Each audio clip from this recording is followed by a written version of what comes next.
Muy buenos días a los que se están conectando, a los que se han conectado, bienvenidos. Mi nombre es Horacio Urteaga y estamos leyendo juntos el libro de los Hechos. Hoy día vamos a entrar al capítulo 3, capítulo que nos va a mostrar varias cosas de los tiempos posteriores al día de Pentecostés.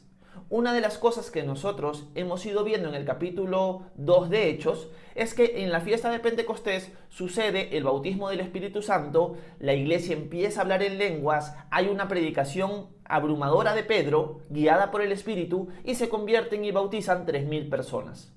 Luego el texto, que fue lo que vimos en la clase anterior, nos relata la vida comunitaria y las bases fundamentales de la iglesia en sus inicios. Y hablamos un poco acerca de eso.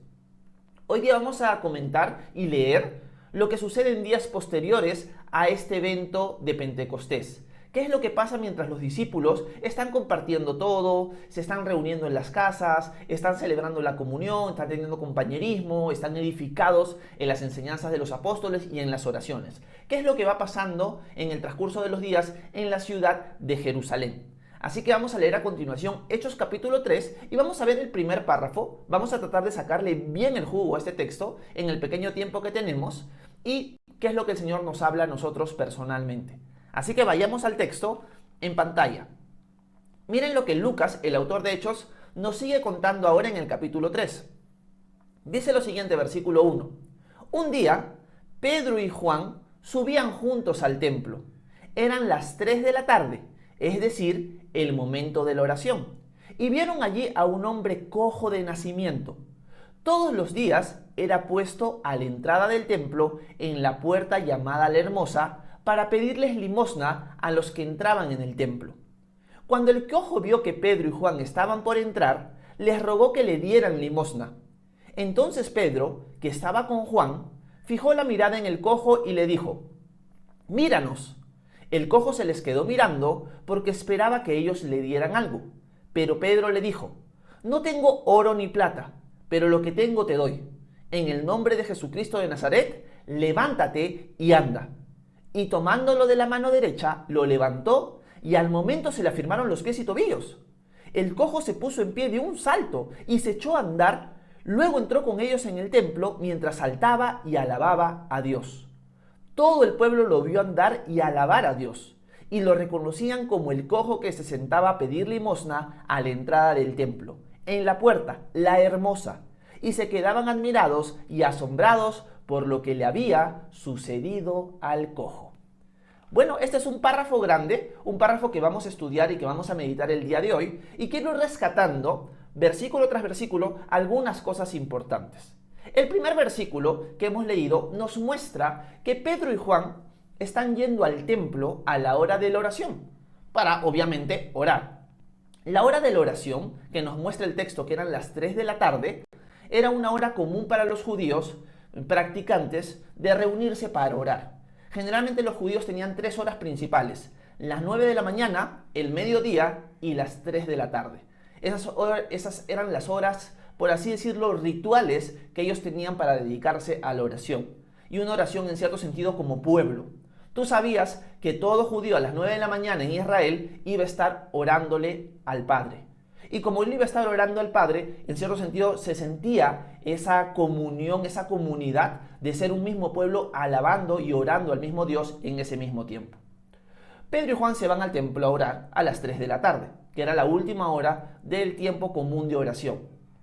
Una cosa que quiero rescatar, que es importante aclararla, ni bien empezamos este capítulo, es que alguien podría tener la impresión de que Pedro, Juan y los apóstoles en general, y luego el apóstol Pablo, seguían guardando la ley de Moisés. Una de las cosas que nosotros hemos hablado en muchos lives es que nosotros ya no estamos bajo la ley de Moisés, sino bajo el nuevo pacto, el pacto en Cristo. Ya no bajo la ley de la letra, sino bajo la ley del Espíritu. Eso es algo que el Nuevo Testamento presenta claramente.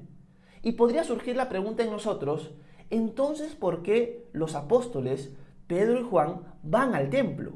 Si el templo solo era figura de cosas celestiales y en cierto sentido una figura de Jesucristo. Porque todo lo que representa el templo representa la presencia de Dios.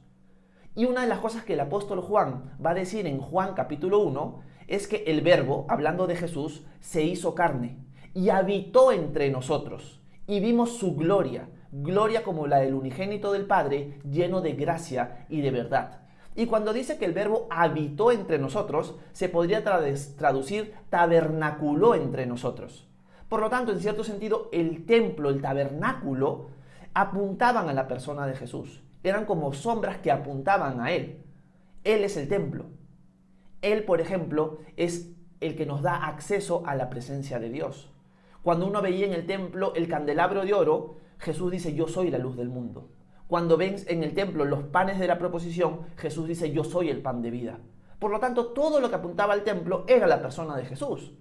Entonces, ¿por qué los discípulos siguen yendo al templo si Jesús ya estableció el nuevo pacto? Ya que hay algo importante.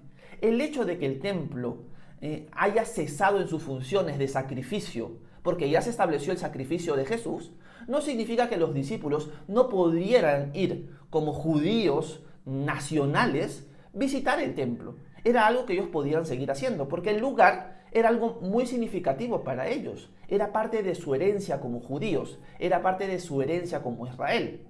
Pero eso no los limitaba a pensar de que solamente en el templo estaba la presencia de Dios, pero era su práctica común. Por eso, una de las cosas que vamos a ver en el transcurso de los capítulos es que los judíos van a luchar mucho con el entendimiento del nuevo pacto.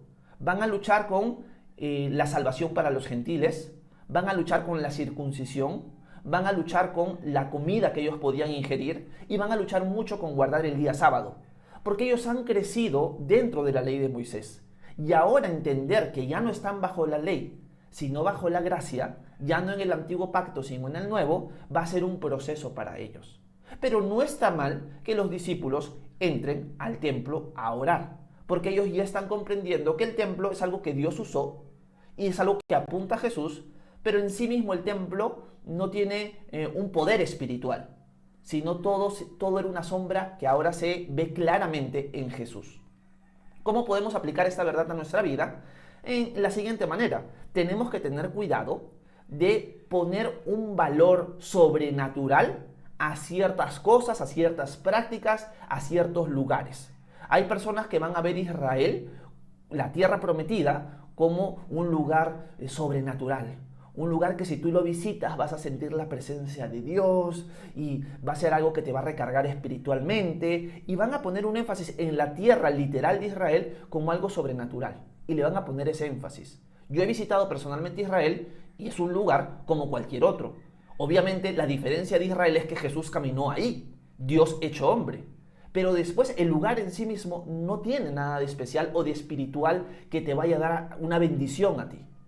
Tenemos que tener mucho cuidado con eso. Hay iglesias que han caído en esta inclinación de judaizarse. Esto es, tratar de adoptar todas las prácticas judías del antiguo pacto y ponerlas ahora dentro de la práctica cristiana, dentro de los ciudadanos del nuevo pacto. ¿A qué me refiero? Van a tener el shofar, por ejemplo, que es un cuerno de carnero que los judíos usaban como una especie de trompeta, lo van a tener en las congregaciones y van a tener distintas cosas. Van a tener hasta candelabros. Y como adorno, eso no está mal. Pero el problema está que muchas iglesias no lo ponen como adorno, sino lo ponen como algo sagrado. Y le empiezan a dar un peso que quizás al principio no fue así, pero con el transcurso del tiempo se van desviando en esa dirección. Y al final se vuelven prácticamente gentiles que empiezan a judaizar, que empiezan a guardar la ley de Moisés como si fuera un requerimiento para nosotros. Y no, nosotros estamos bajo la ley de Cristo, bajo la ley del Espíritu. No vivimos sin ley, pero nosotros no estamos bajo la ley de Moisés. Así que es algo importante de tener presente nosotros. Sí, los discípulos podían visitar el templo, pero para ellos el templo solamente era una sombra de la sustancia que es Jesús. Igual debe ser para nosotros. No darle mucho énfasis a las cosas materiales como si tuvieran un nivel espiritual mayor, sobre todo a las que son judías, sino entender que al final Dios quiere que nosotros lo adoremos en espíritu y en verdad. Eso es lo primero que quería aclarar cuando nosotros vemos a los discípulos ir hacia el templo. Bueno, Pedro y Juan están yendo hacia el templo. Y cuando están yendo hacia el templo, se encuentran con un hombre paralítico de nacimiento. Este hombre está pidiendo limosnas y siempre pedía limosna en el templo. en la puerta conocida como la Hermosa.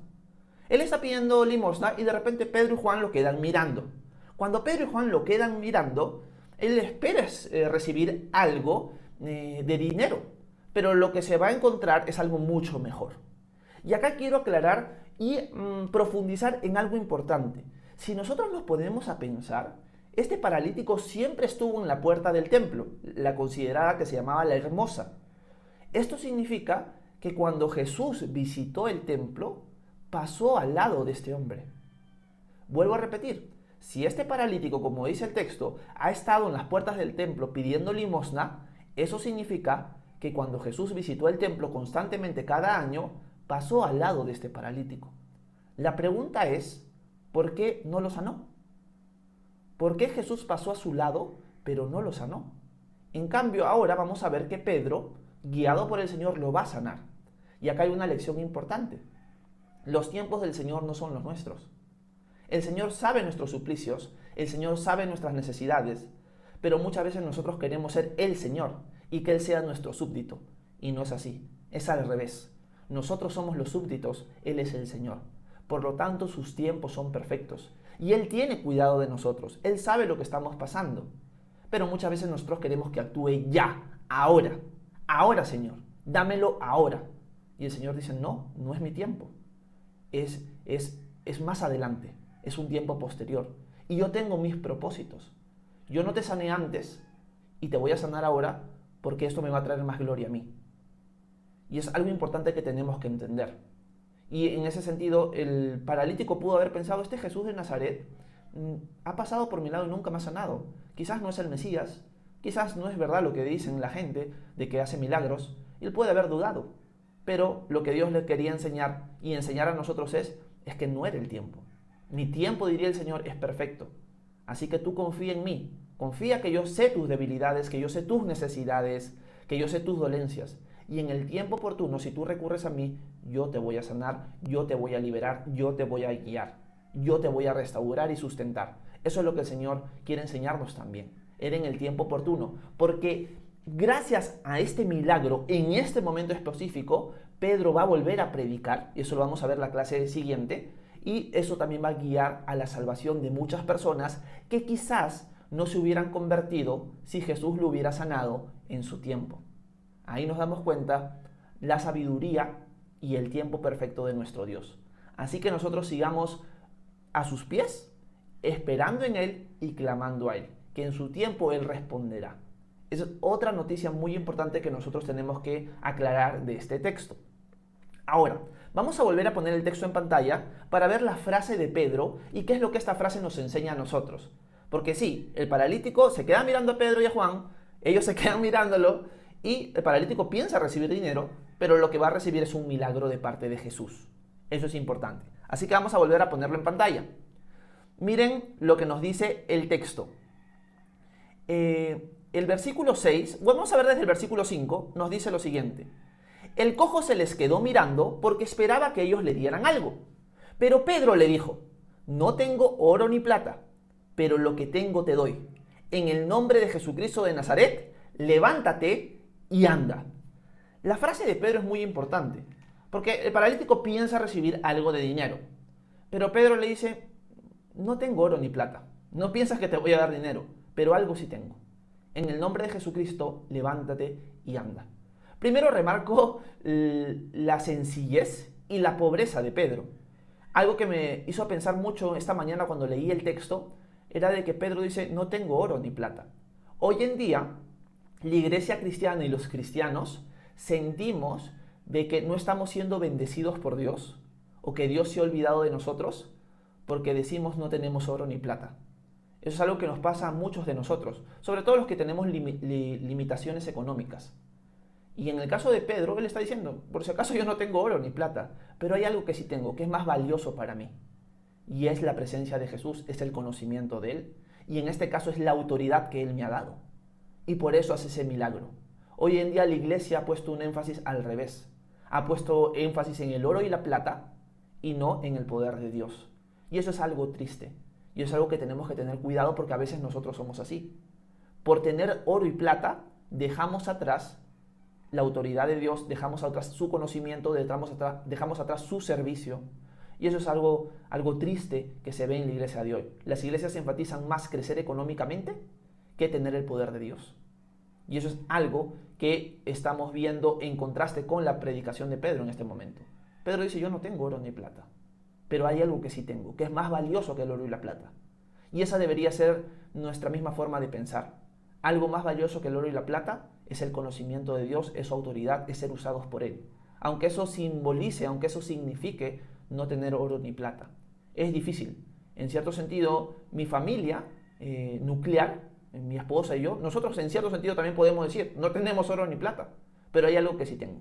Y es la palabra de Dios y el deseo de compartirla con otros. Y eso vale más que todo el dinero del mundo. Y eso es importante que Pedro lo deja claro en este momento. Y una de las cosas que sucede es que cuando Pedro deja marcado eso, sucede el milagro.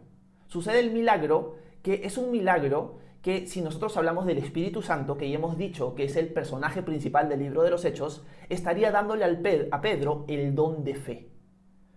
¿Qué significa o qué es el don de fe? Lo que vemos en Pedro en este momento. Yo no voy a pasar por la calle y voy a ver a un hombre paralítico de nacimiento y le voy a decir con toda confianza, oye, plata y oro no tengo, eso es verdad, pero lo que tengo te lo voy a dar. En el nombre de Jesús, levántate y anda. Y lo levanto, y lo más probable es que lo levante al hombre y cuando lo suelte, el hombre se va a caer. Obviamente yo siempre voy a tener esas dudas en mi mente, porque Dios no me está impulsando a hacerlo. Pero cuando tienes el don de fe, un don que el Espíritu Santo te da, tienes la certeza al 1000%. En este caso Pedro no duda de eso.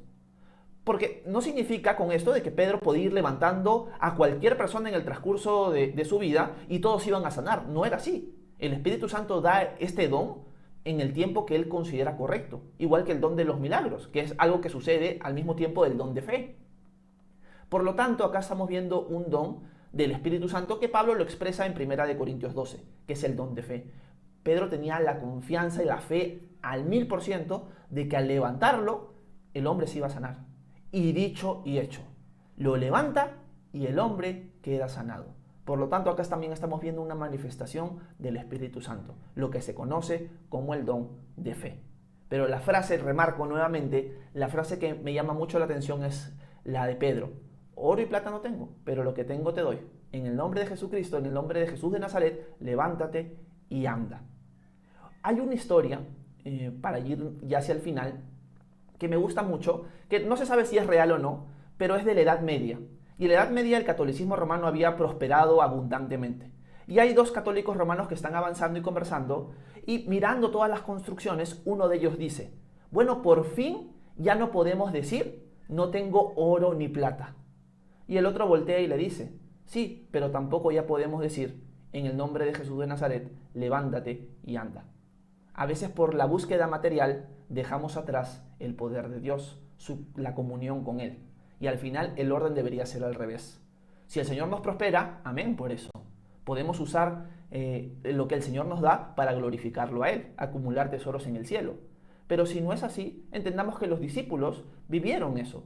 Y ellos entendían la prioridad.